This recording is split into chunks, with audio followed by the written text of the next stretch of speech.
Atom Heart Mother, the final piece in this album run I've been covering of Pink Floyd's in the 70s. It's an absolutely legendary album run. I don't think many bands or any can really match the brilliance of this run, with albums including Dark Side of the Moon and The Wall, Wish You Were Here included in this run. It will be the final, probably the final album I cover of Pink Floyd's in full in this channel, and it's an interesting one to cover because it's obviously very soon after the departure of Syd Barrett, and so the band is trying to find themselves. David Gilmour, I think it's this album, it is I believe, that he contributed his first songwriting bits to this project and this band, and it's also an album that seems to be looked back upon by the band members not so fondly. I've got a quote here by Gilmour who says that it's a load of rubbish, we were at a real down point. As usual, I'll be trying to break down the themes and express how I feel about the music, and also as usual, this series, these videos are sponsored, I should say, by Matthew, who has been sponsoring all of these Pink Floyd reactions I've been doing on the channel.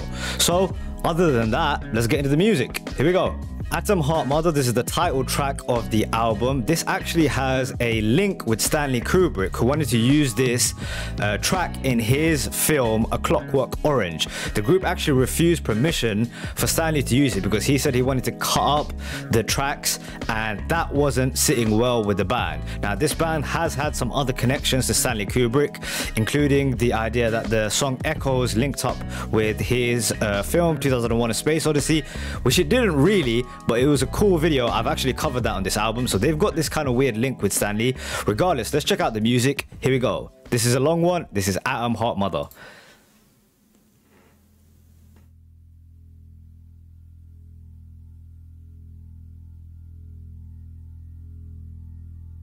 We're in for a ride on this. You can tell already.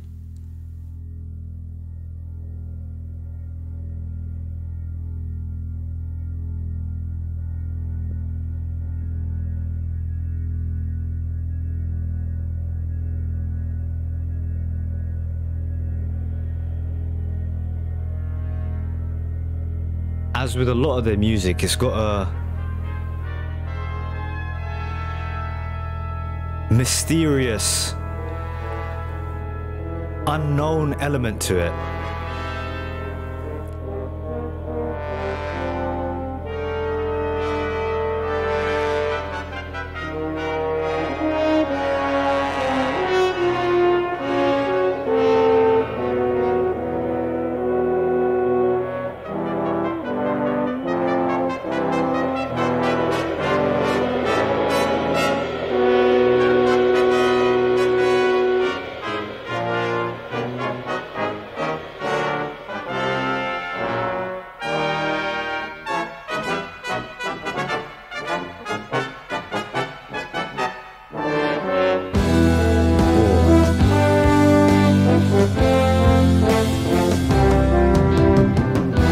Very much sounds like the start of a journey, a very regal beginning as well with those horns.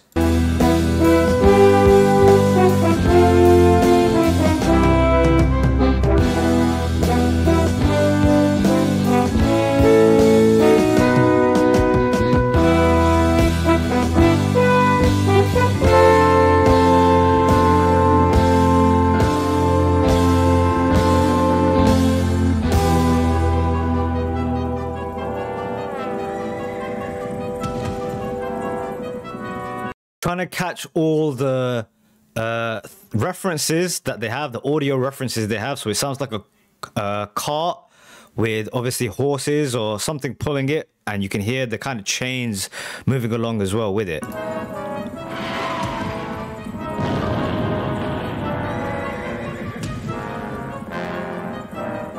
Explosions, gunshots.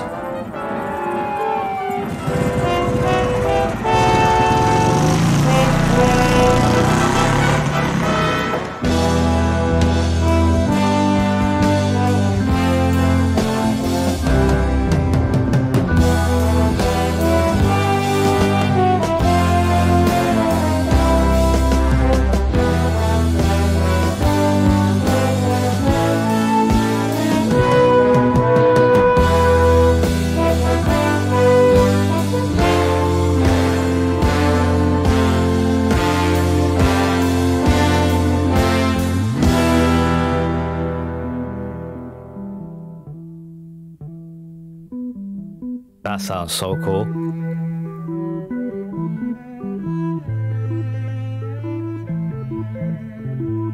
Okay, so now we're entering into Breasty Milky, or Breast Milky. So this is a track that's broken up into different parts. They were called movements when I looked it up. Interesting how they had this style right from the beginning, this idea of like an audio movie that so many of their albums had. Certainly you think of an album like The Wall, which is literally like an audio play that's taking place. They had this in the beginning. They also have this theme that's in a lot of their albums. They're self-contained. They have this idea of a start and an ending, and maybe even like some kind of like circular motion to a lot of their albums where it starts and ends together. Like, I wonder if that's going to take part as well. I certainly felt that in the beginning, like you were entering into like a vortex.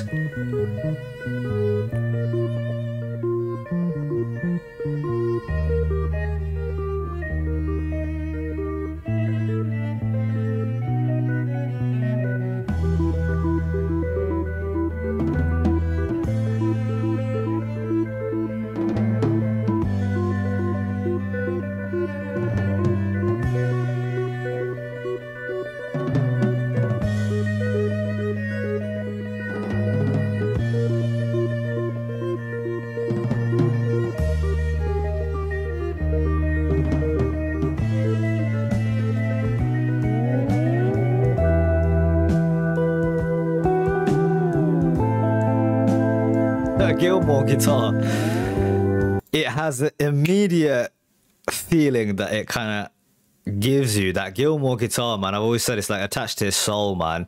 Also, those notes, they sound like some of the stuff that I've heard on Echo before. Really interesting. Echoes. This part here.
Interesting duality of old and new there. Technology and older sounds represented through the trumpets. Now we've gone into like organs. Mother 4, I think this part is. Yes. Female voice comes in.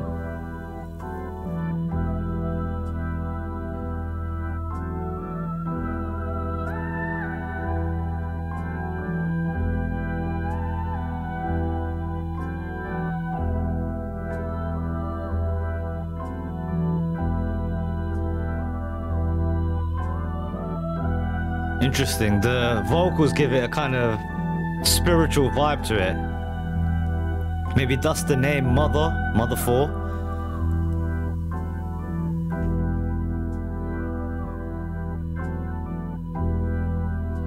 The father was more regal, more militant.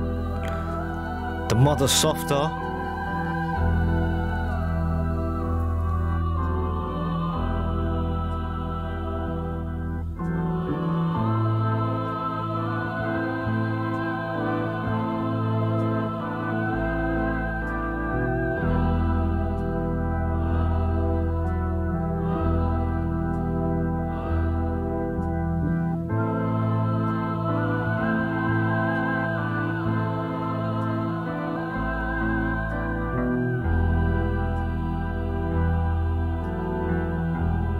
Interesting. Also have some information about the album cover. It apparently has nothing to do with the story.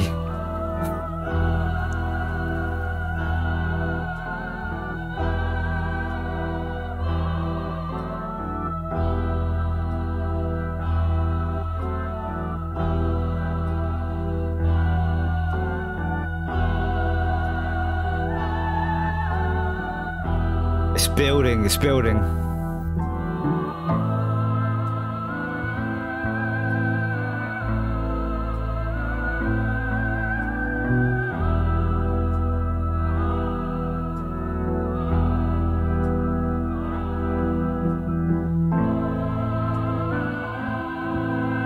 Interesting how much you can do with kind of a choir like vocal part, the harmonizing of these female vocals, and very little done with like the organs and the synths. It certainly sets like a gothic kind of style vibe.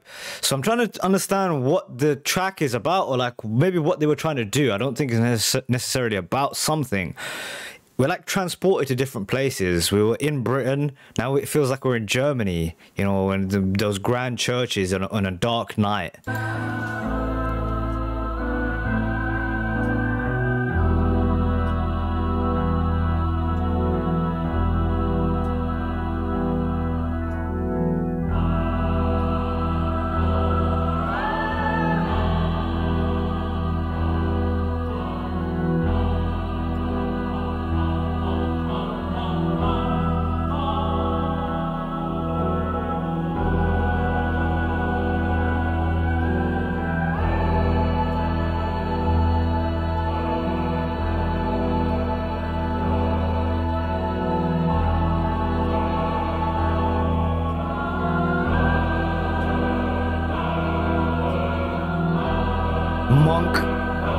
Monk-like chants now.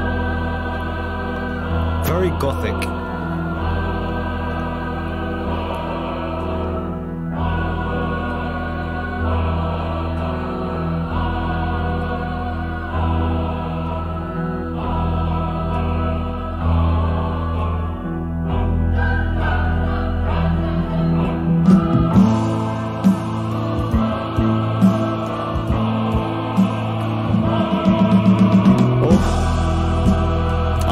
Those drums are mixed.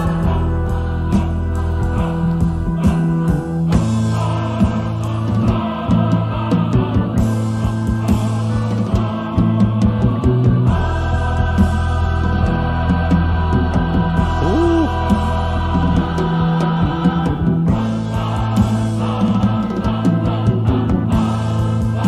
What a strange track.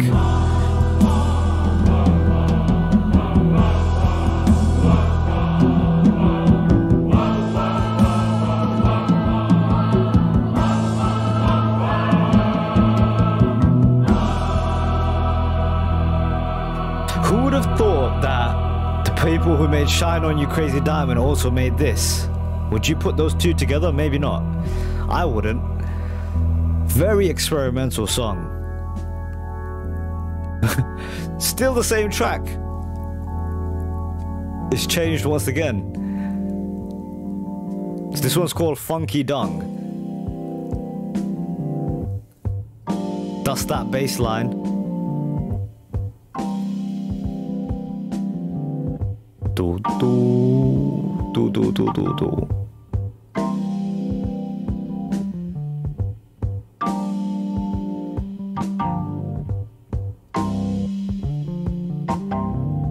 Oh, I like this. Oh, I like that.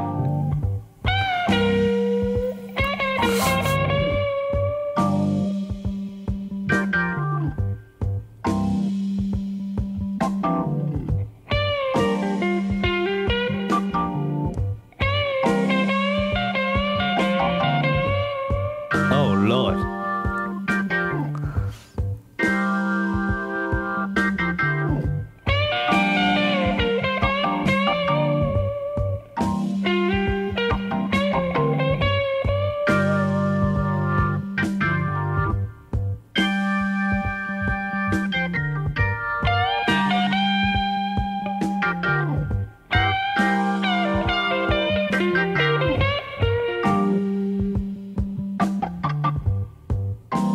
simple. That bass line with the lead guitar. Woo.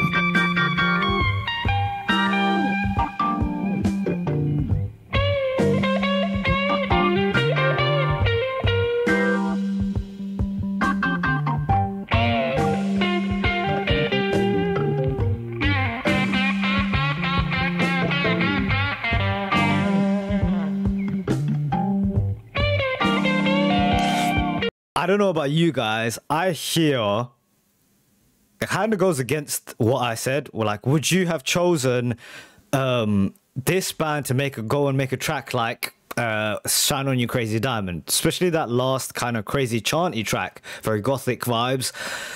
But at the same time, I will say the elements in this so far, in this like 12, 13 minutes we've heard, you can see how they extrapolated it and made it into something different, like Funky Dung. You can hear this being put in that last third, I think it was, of Dark Side of the Moon. We had a lot of psychedelic funky tracks in there. Gilmour certainly has like funky kind of guitar parts in different songs he's had. The chants, you know, we've had aspects of that. You had the kind of space-like emptiness that they create, that void that they can create in part one. That was explored obviously in The Wall, for example, is a track that uses that, or like Welcome to the Machine, or tracks like that. The idea of the regal military stuff, that was in the War track in I think it's called Them and Us, or Us and Them. I think that was the track of the name, which is talking about a war happening, right? So all these elements were then used in later albums.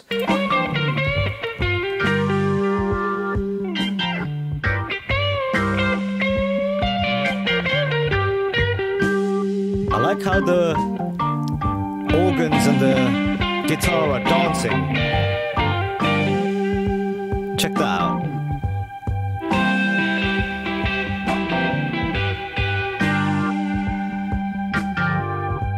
Call, response. Over the top of it, the super high pitch. Wow.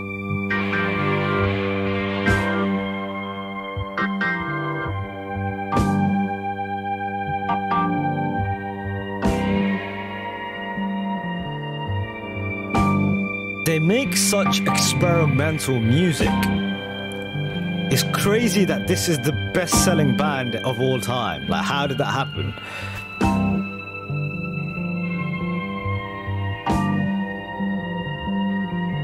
Pop. Oh.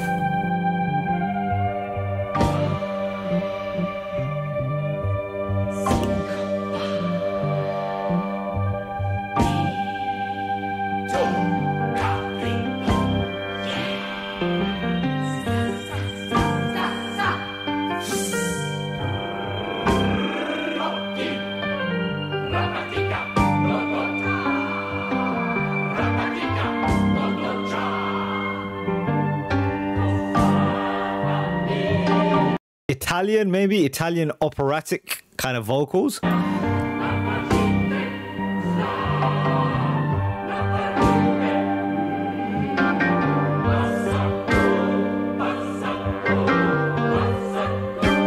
Who would have thought to put these two things together? Opera and the funk. Or like Gothic and the funk.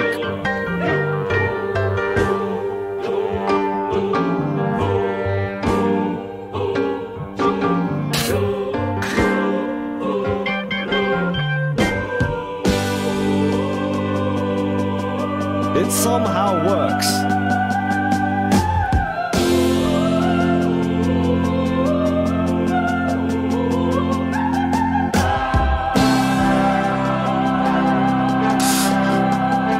Horns come back in.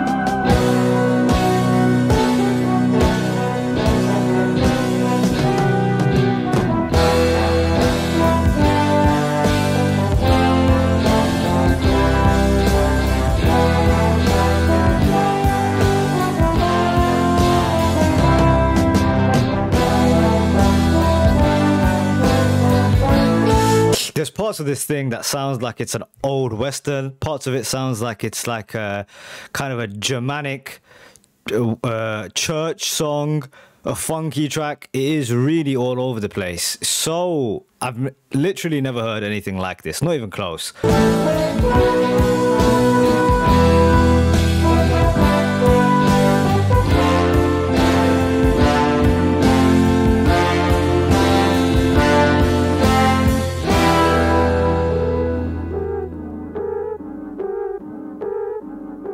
Another twist. Okay, we're going into Mind Your Throats Please now. This is part 5.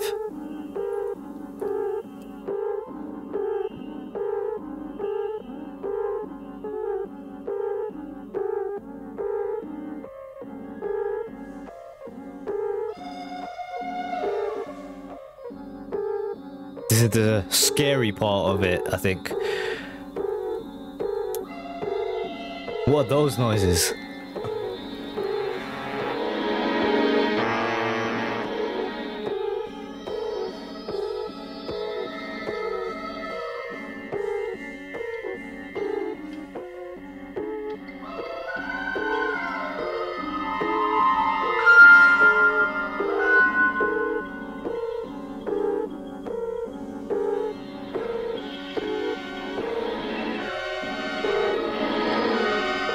Some of these elements, they definitely redid for Echoes. Definitely, especially this part. This is like the strange part of the track where in Echoes, it was like monkey noises and like seagulls and stuff like that. Or like a whale or a walrus noise.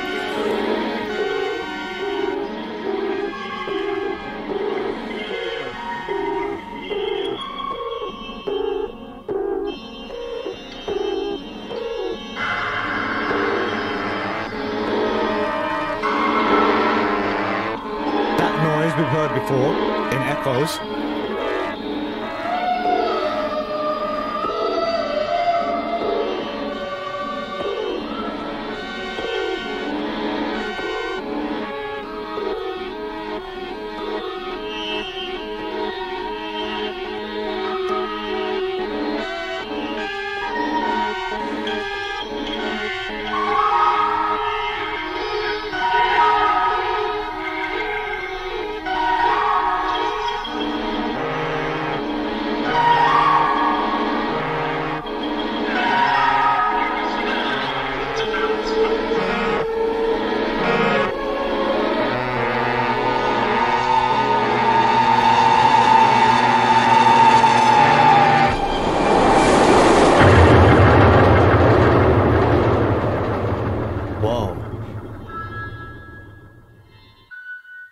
When they sat down in the studio, it's like, what were they trying to do? Because it's so experimental. They must know that they're not going to be hitting a large audience. Like the balls it takes to do something like that. To know what you're going to do is going to go over people's heads. Like you can't just play a song like this in your radio in your car. So that's like, you've just basically taken out a huge segment of a possible audience. So it takes courage to make things like this.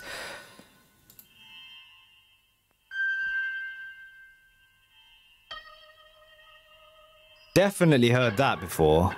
That's in Echoes. Dong. That's the beginning of this track. Whoa. This is like a fever dream, man.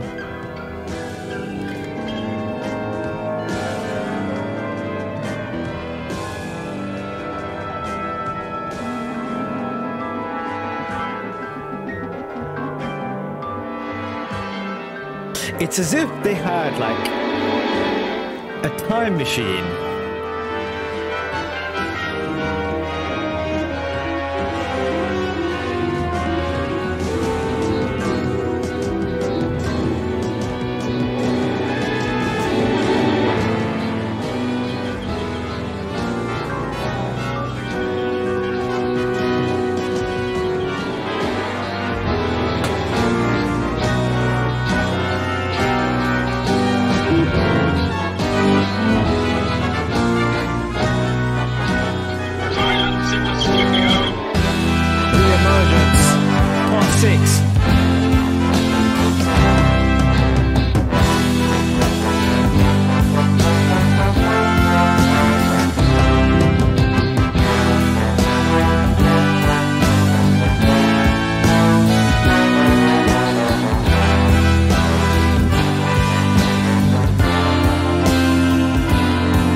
what I was trying to say is it's as if they had a time machine and they were able to distill the next 10 years of music and take it into its rawest form and make a song of it. It's like this thing told the future, I would say.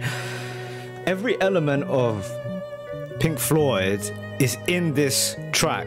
It's just in a very raw, unpolished form. It's like if you find like unrefined oil, then you go through the process of refining the oil and then it's useful to you. So this is what this is.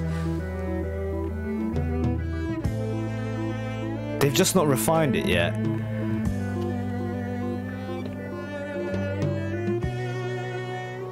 But they did find a pocket of magic though. This pocket of oil is going to take them to the moon and back, literally.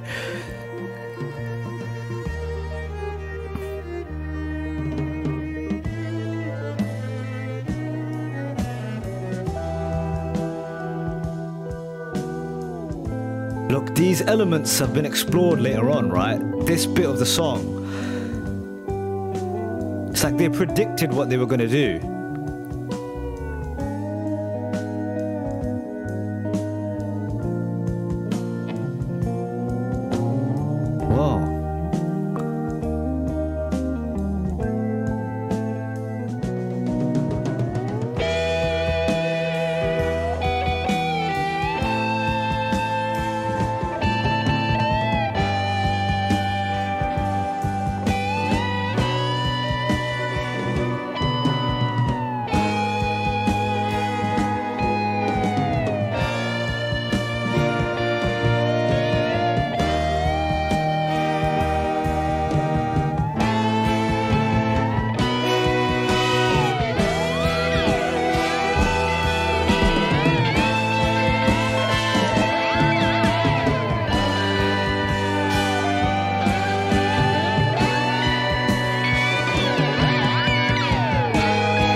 That was a audio movie, often bizarre, sometimes brilliant, and with all the elements of Led Zeppelin. I said Led Zeppelin. All the elements of Pink Floyd in this track. Everything that they will go on to do, you can find in some form in this track. The idea of an audio movie that's explored in The Wall. There's kind of mysterious vibes that are explored in the album Dark Side of the Moon. It's got funk in it, which they do. There's great guitar solo parts. You even hear those like droplet type noises which go on to be echoes. As I was saying, this is like unrefined Pink Floyd. Very, very interesting song. Bizarre. Again, I'll say, what a brilliant band that this is, you're hearing like the demos essentially of the next 10 years of music, and they're so experimental, they're so different. They are making music essentially for themselves. Like, this is not something that you think is going to work on a large scale, but you do it anyway, and you have to respect that. Very cool song, man. Interesting listen. On to the next.